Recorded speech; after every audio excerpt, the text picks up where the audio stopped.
अवकलज में बात की जाए तो हम क्या जानते हैं, देखो कि दिक अवकलज का मतलब del F dot A cap होता है। अब यहाँ पे बात की जाए तो इस बिंदु पे एफ हमें दिया हुआ है और निकालना इस बिंदु पे दिक अवकलज है। तो ऐसी स्थिति में दिक अवकलज के लिए पहले बात कर ले कि क्या क्या आवश्यक है हमें निकालने की आवश्यकता।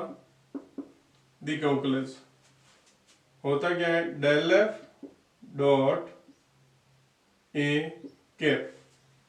अब डेल एफ की बात की जाए तो ये होगा, देखो I cap del F upon del X plus J cap del F upon del Y plus K cap del F upon del Z.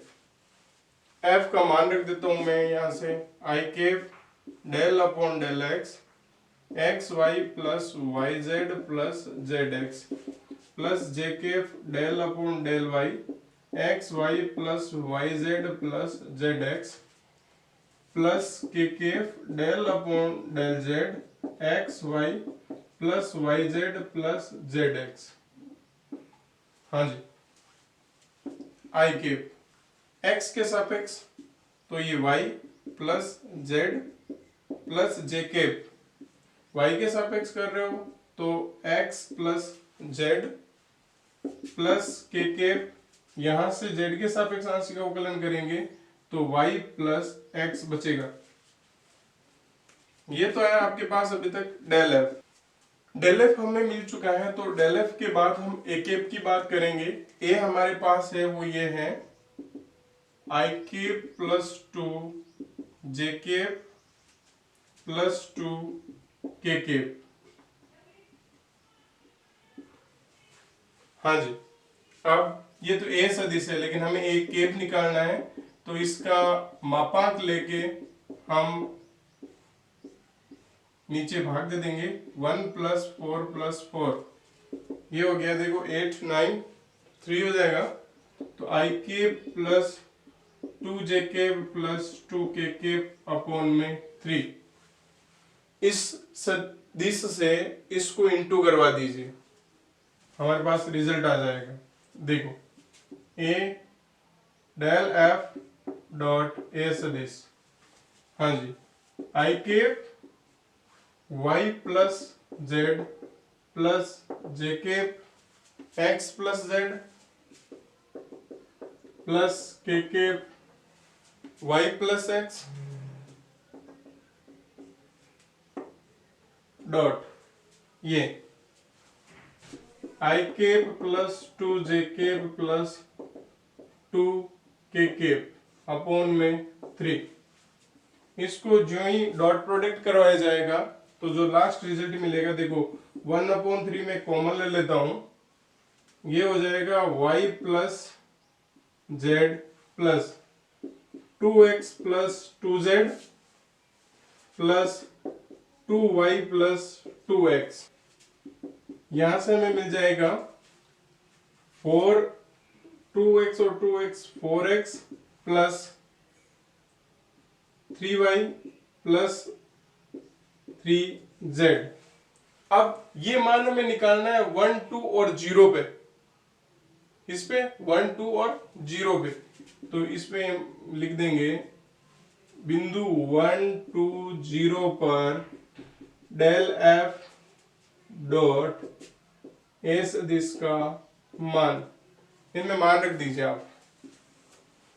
मान जो ही रखेंगे हमारे पास, देखो डेल एफ डॉट ए सदिश 1 2 0 क्या आएगा, ये 1/3 तो चल ही रहा है, ये हो जाएगा देखो 4 प्लस 3 इंटू 2 तो ये हो जाएगा देखो 10/3।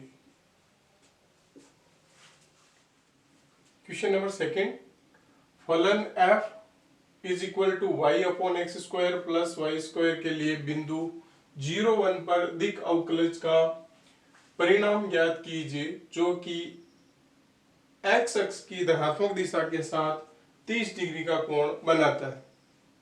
ठीक है, जब भी बात दिक अवकलज की होगी तो हमें पता है कि del F dot A cap हमें लेना होगा। अब हम बात करते हैं पहले तो डेल एफ की।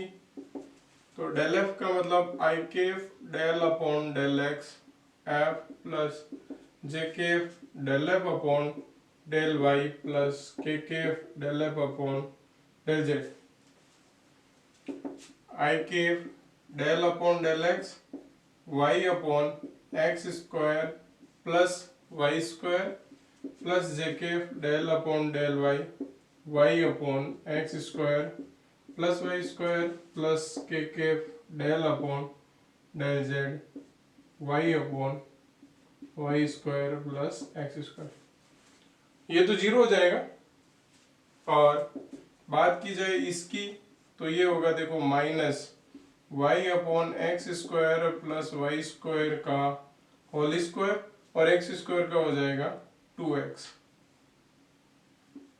हाँ जी, इसको ले तो अंश और हर दोनों में y है, तो ऐसी स्थिति में u अपॉन v से अपन आंशिक अवकलन करेंगे तो ये होगा x square plus Y square minus ये y तो रहेगा ही और ये हो जाएगा 2y अपॉन में X square plus Y square का होल स्क्वायर।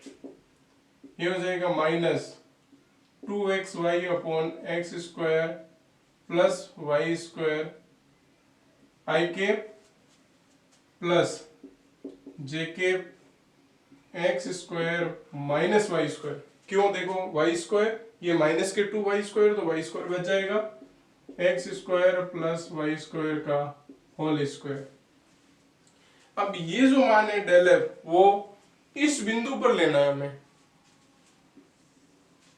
तो डेल एफ की वैल्यू बिंदु 0 1 पे 0 1 पे देखा जाएगा तो ये तो जीरो हो जाएगा।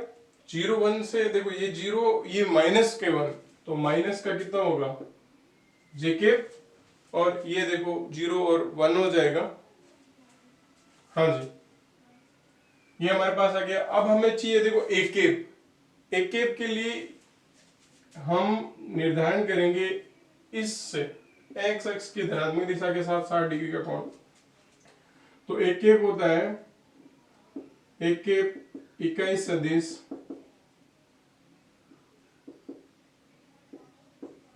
है। तो ये देखिए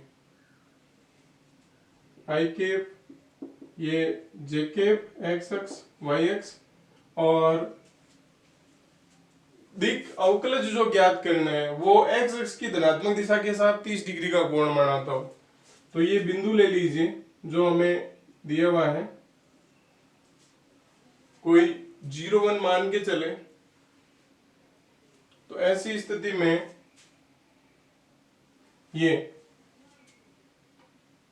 एक्स एक्स के साथ धनात्मक दिशा के साथ 30 डिग्री का कोण, तो ये हो जाएगा कोस थीटा और ये हो जाएगा साइन थीटा। तो एक केप हमें मिलेगा cos theta i cap plus sine theta j cap cos 30 degree i cap plus sine 30 degree j cap. Cos 30 degree का मान तो √3/2 आई केप प्लस ये 1/2 जे केप।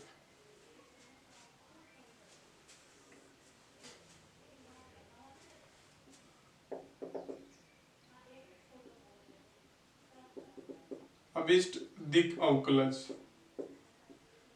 इसके अनुसार से दिक अवकलज की बात की जाएगी तो del F dot A cap और डेल एफ हमारे पास है माइनस का j cap √3/2 i cap plus 1/2 j cap के रूप में।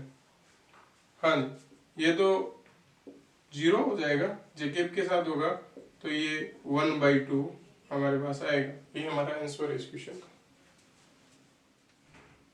इस क्वेश्चन में हमें दो सतह दे रखी है ये और ये, इनके बीच कोण निकालना है वो भी इस बिंदु पे। तब हम एक को F मान लें और एक को G मान लेते हैं। देखो F X Y Z X square plus Y square plus Z square minus 9, और एक है G X Y Z X square Y square minus Z minus 3। अब इनकी सहायता से हम डेल एफ और डेल जी यानी ग्रेडियंट एफ और ग्रेडियंट जी निकालेंगे। अच्छा, निकालेंगे क्यों, इसका ध्यान दें। माना जाए कोई सतह होगी, अब किसी प्रकार की हो सकती है, एक ये सतह हो और एक ये सतह हो। इन दोनों के बीच का कोण तभी हो सकता है जब हमारे पास इनके अभिलंब भी मौजूद हो जाए, और अभिलंब ये इनके अभिलंब है, अभिलंब की दिशा में ही तो दिक अवकलज होते हैं, ये ग्रेडियंट एफ, यानी कि ये एफ एक्स वाई जेड हो और ये जी एक्स वाई जेड हो। तो ऐसी स्थिति में ये होगा ग्रेडियंट जी, इन दोनों के बीच में जो कोण होगा वो इन दोनों सतहों के बीच के कोण के बराबर होगा। अब हम यहां से ग्रेडियंट एफ निकाल लेते हैं और यहां से ग्रेडियंट जी निकाल लेते हैं पहले, फिर बाद में बात करते हैं कि किस फॉर्मूले से निकलेगा। डेल एफ या ग्रेड एफ कहा जाए तो I cap del F upon del X plus J cap del F upon del Y plus के cap del F upon del Z. यहां से लें तो I cap del F upon del X, तो ये हो जाएगा 2x प्लस जे केफ 2y और के केफ 2z। 2 बार आ जाएगा x I cap plus y J cap plus z K cap के रूप में बचेगा। ये तो है ग्रेडियंट f। अब ग्रेडियंट g निकालते हैं। ये हो जाएगा I cap del G upon del X plus J cap del G upon del Y plus के cap del G upon del Z के रूप में। यहां से g का x के सापेक्ष, y के सापेक्ष और z के सापेक्ष आंशिक अवकलन कर लिया जाएगा। आई केफ यहां से आ जाएगा 2x प्लस यहां से हमें मिलेगा 2y और के केफ माइनस 1। हाँ जी, ये हो जाएगा 2x I cap 2y J cap minus K cap gradient g के रूप में। अब इन दोनों सतहों के बीच के कोण, तो सतहों के बीच का कोण, दोनों की सतहों के बीच के कोण की बात की जाए तब ये ध्यान दीजिएगा, ये होगा आपके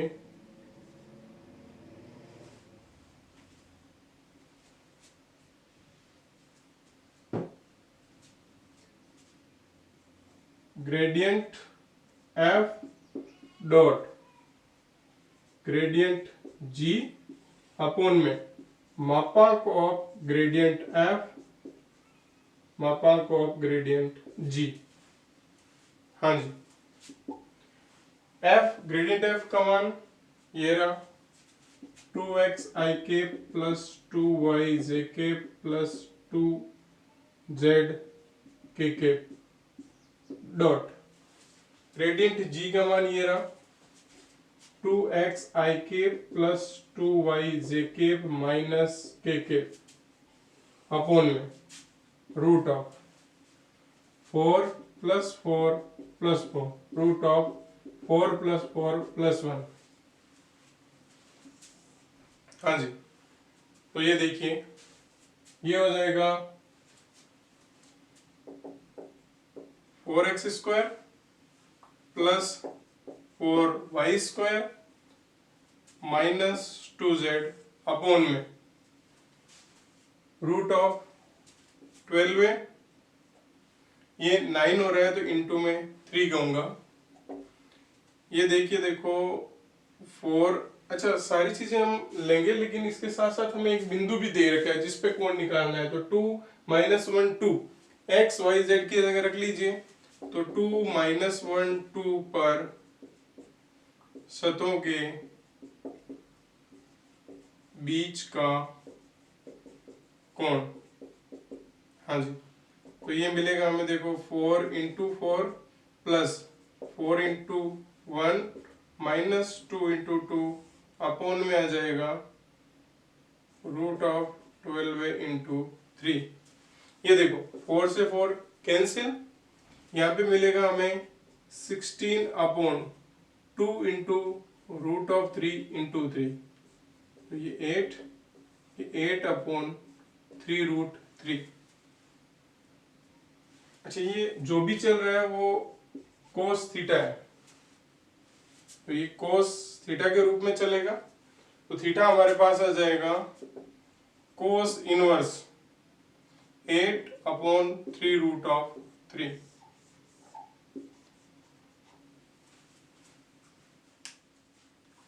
बिंदु 2, 1, -1 पर फलन ये के अधिकतम दिक् अवकलज की दिशा एवं परिमाण ज्ञात करना है हमें।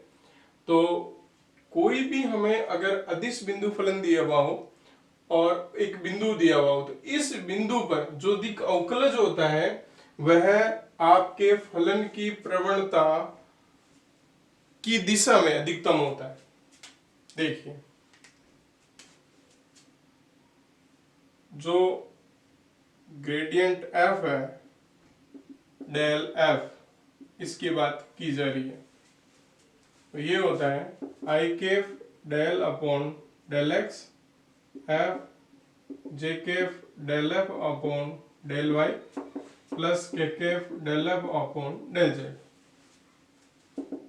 i cap del f upon del x, x square y z cube, j cap del upon del y, x square y z cube plus k cap del upon del z, x square y z cube. हाँ जी, ये हो जाएगा 2xy z cube i Kaif plus x square z cube j Kaif plus 3z square x square y k Kaif.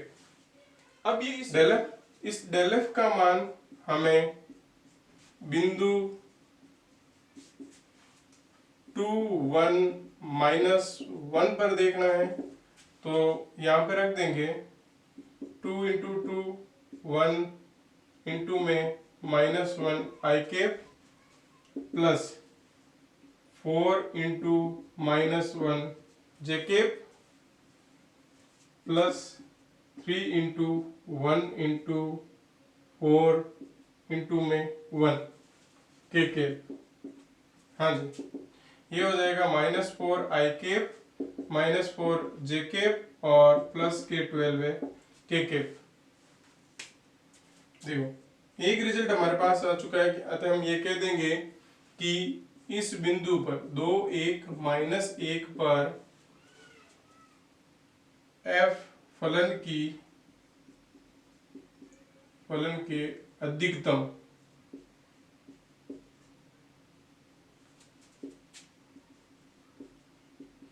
दिक् अवकलज की दिशा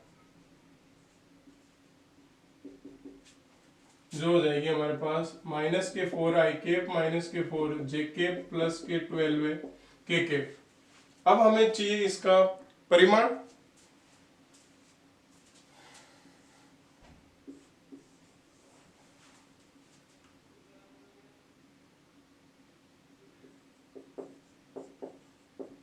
परिमाण हम निकालेंगे तो ये हो जाएगा ग्रेडियंट f का मापांक, जो हमारे पास आएगा, देखो 16 + 16 + 144 160 156, जो कि देखिए ये आ जाएगा 16 × 11, तो ये होगा 4√11। हमें एक पृष्ठ दे रखा है और इस बिंदु पर अभिलंब की दिशा में इकाई सदिश ज्ञात करना है। तो अभिलंब की दिशा में जो सदिश होता है वो ग्रेडियंट f होता है, तो हम ग्रेडियंट f की ही बात करेंगे। अच्छा, बात रही f की, तो माना कि एफ एक्स वाई जेड का मान X square Y plus 2xz minus 4 के इक्वल होगा। अब ग्रेडियंट एफ जिसे डेल एफ के बराबर कहेंगे, I cap del F upon del X plus J cap del F upon del Y plus के cap del F upon del Z cap. I cap del F upon del X यहां से तो 2x Y plus J cap del F upon del Y. अच्छा ध्यान दें x यहां पर भी है तो ये हो जाएगा 2z के रूप में भी, जे केफ में एक्स स्क्वायर रहेगा प्लस के केफ जेड तो ये 2x होगा यहां से 2xy प्लस 2z आई केफ प्लस एक्स स्क्वायर जे केफ प्लस 2x के केफ। डेल एफ है हमारे पास और डेल एफ का मान हम बिंदु 2 माइनस 2 3 पर निकालते हैं तो ये हो जाएगा देखो 2 इंटू 2 माइनस 2 प्लस 2 इंटू 3 आई केप प्लस एक्स स्क्वायर तो 4 जे केप प्लस 2x तो ये भी 4 के केप होगा। हाँ जी ये कितना हो जाएगा 2 4 8 माइनस का 8 प्लस का 6 तो माइनस का 2 आई केप प्लस का 4 जे केप प्लस के 4 के केप हमें मिलेंगे। डेल एफ का मान वो भी किस पे 2 माइनस 2 और 3 पे। अब हम अभिलंब की दिशा में सदिश की बात करेंगे तो ये तो हमें मिल ही चुका, सदिश तो हमें मिल ही चुका है, लेकिन हाँ हमें इकाई सदिश चाहिए। तो इकाई सदिश देखिए निकालने के अभिलंब की दिशा में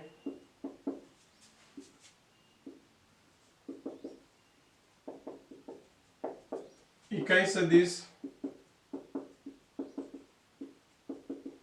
जो होगा आपके ग्रेडियंट एफ अपॉन में ग्रेडियंट एफ का मापांक देखिए माइनस का 2 i cap plus 4 j cap plus 4 k cap upon में रूट ऑफ प्लस 4 16 प्लस 16 ये हो गया देखो 36 माइनस का 2 आई केप प्लस का 4 जे केप प्लस के 4 के केप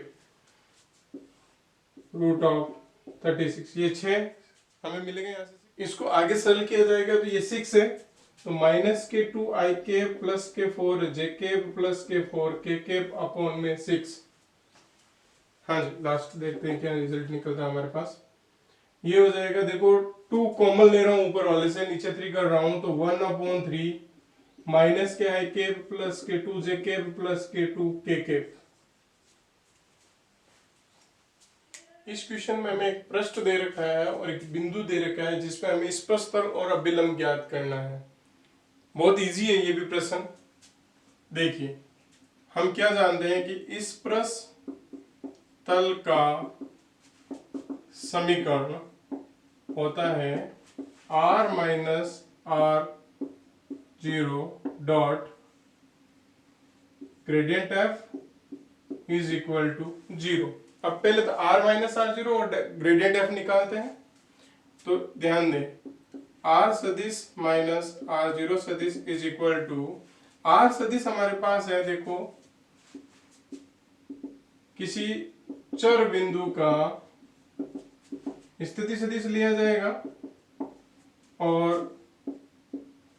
एक हमारे पास निश्चित बिंदु है इसका भी स्थिति सदिश हम लेंगे r0 के रूप में 2j cap plus 2 k cap. अब हम बात करते हैं r माइनस r0 तो x minus 1 i cap plus y minus 2 j cap plus z minus 2 k cap के रूप में। ये तो हमारे पास आ गया। अब हम बात करेंगे ग्रेडियंट एफ की gradient f del f i cap del F upon del x j cap del F upon del Y plus के cap del F upon del z. हमारे पास एफ के रूप में जो एफ एक्स वाई जेड होगा वो ये होगा एक्स वाई जेड माइनस 4।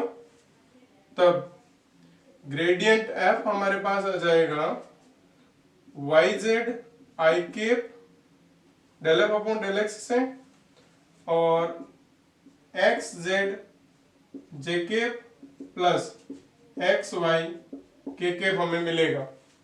अब ग्रेडियंट एफ का मान हम इस बिंदु पर देखेंगे तो बिंदु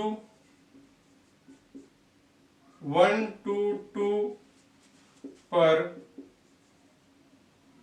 ग्रेडियंट एफ तो ये हो जाएगा 4i cap plus 2j cap plus 2k cap.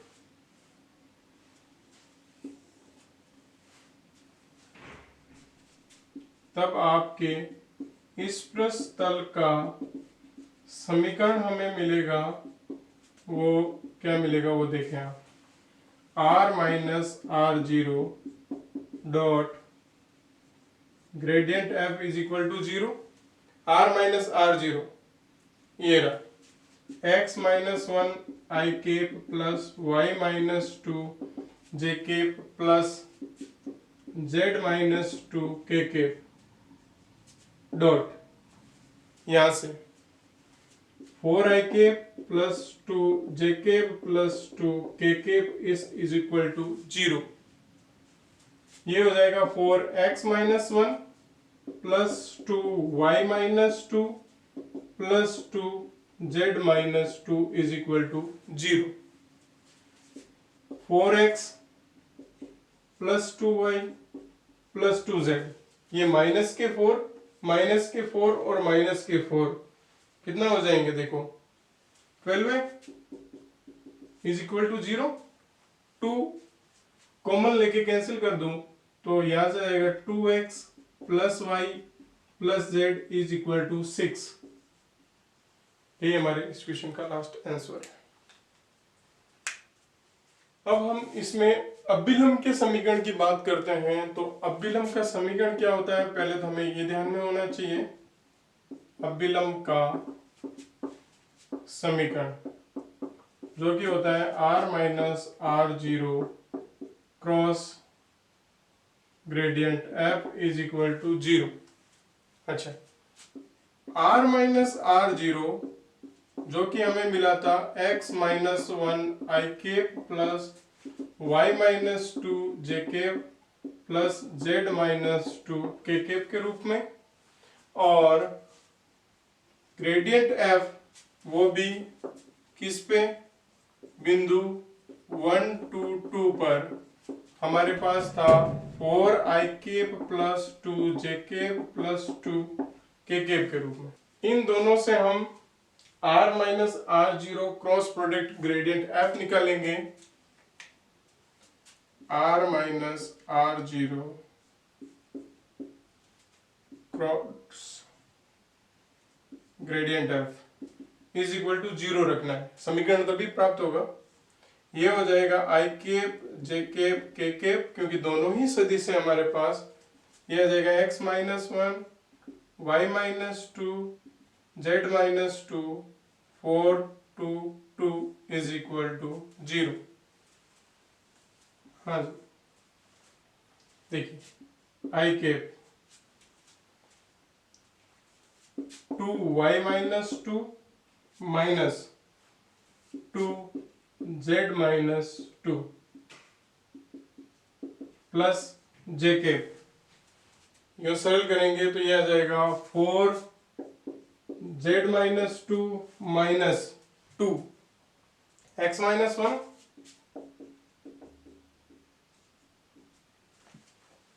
Plus k cap, यहां से मिलेगा 2x minus 1 minus 4y minus 2 is equal to 0। देखिए आई कैप ये हो जाएगा, देखो 2y